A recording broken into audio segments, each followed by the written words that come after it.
Hi, it's been a long time since we had resumed with our daily habit of reading. Remember our most beloved fossil book from the Hermes house? Well, without wasting much of the time, we are going to read from the chapter Fossils and Evolution. The general notion of evolution has been around for more than 2000 years. Fossils are one of the key areas of evidence supporting the theory of evolution, which is a cornerstone of the modern life sciences. The crust of the earth with its embedded remains must not be looked at a well-filled museum, but as a poor collection made at hazard and at rare intervals. Charles Darwin, conclusion to On the Origin of Species by Means of Natural Selection, 1859. He's talking about one of the famous books that created stir across the century and the globe.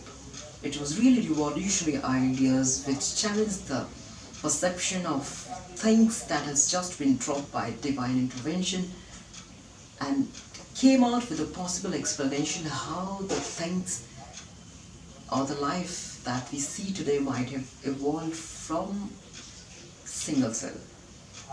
That was difficult, it took a long time, but yes, it looks plausible.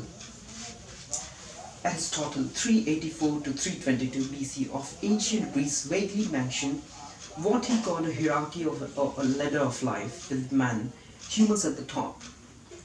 In these writings, he perhaps foresaw some kind of evolutionary process. Many other natural philosophers mused on the idea of a time before humans when different kind of animals and plants lived. Some even suggested that kinds of species or living things were not fixed and unchanging.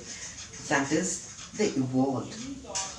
The notion gained ground in the early 1800s when experts such as Georges Cuvier began to accept that there had been previous extinctions. However, at the time, species were still seen as never changing between creation and extinction, according to teachings derived from the Bible. The Great Book.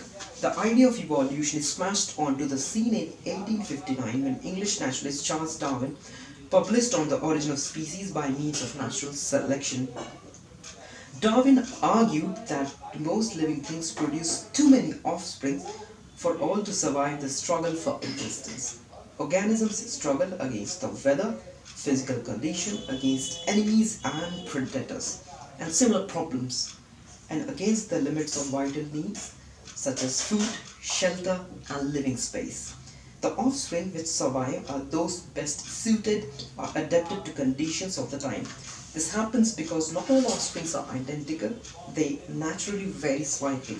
The variation usually comes from genes, which are units of inheritance like instruction for how a living thing develops and functions. In sexual reproduction, genes from the parents are shuffled into different combinations for different offspring. Some of the offspring possess certain features, characters which other offsprings lack. Sexual reproduction and genetic variations provide the raw material on which evolution acts. If a certain organism feature are an aid to survival and are also inherited by its offspring, then the offsprings are better adapted to the prevailing conditions. They have a better chance of survival and so on generation after generation. Change with time.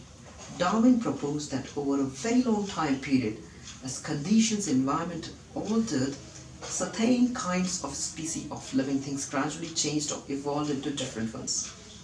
Two chapters of the origin dealt with fossils. Darwin realized that fossils represented excellent evidence for his ideas. They were remains of living things which had lost the struggle for survival. They died out as a condition changed to be replaced by newer, better adapted forms. And this is a key point. Sooner or later, environmental conditions such as the climate begin to change. So living things are always playing catch up by evolving to fit the new conditions, even as that environments continue to alter.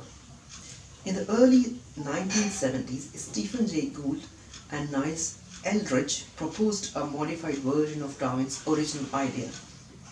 Based on the fossil record, they suggested that many organisms go through long periods of stability or stasis when conditions remain relatively constant. Then there is a brief period of change when new species rapidly appear before stability again.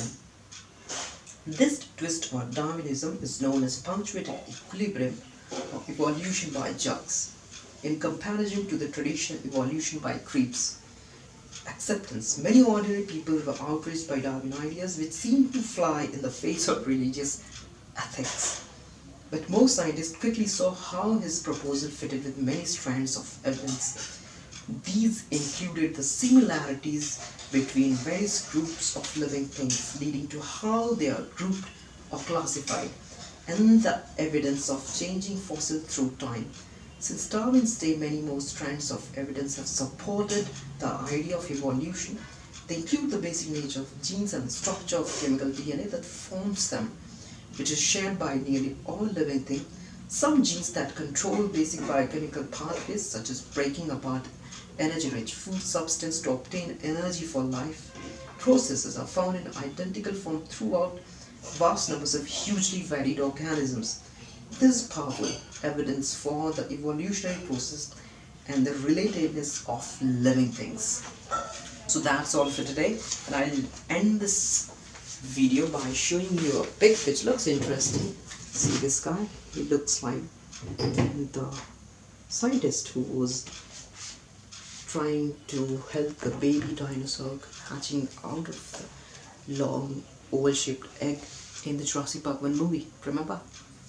He's that. He looks like so. Bye.